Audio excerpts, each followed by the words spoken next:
Hello guys, welcome back to our channel How To Tutorials. In this video, I'm going to show how you can activate your Macy's credit card online. So without further ado, let's get straight into the video. Firstly, you'll have to open a web browser on your PC. Now on the top search bar, type www.macys.com/activate activate.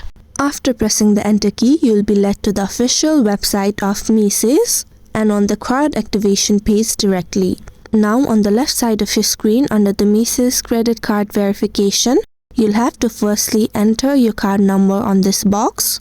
Your card number is the 16-digit code that is available in front of your card.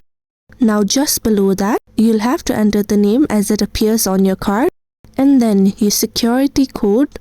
And finally, the last 4 digits of the primary cardholder's SSN. All these informations will be available on your card itself. Now after you've entered all your credentials, all you'll have to do is tap on this verify button and you'll have successfully activated your Macy's credit card online. So it is that simple, and if you have found the video to be helpful, don't forget to like, share and subscribe to our channel.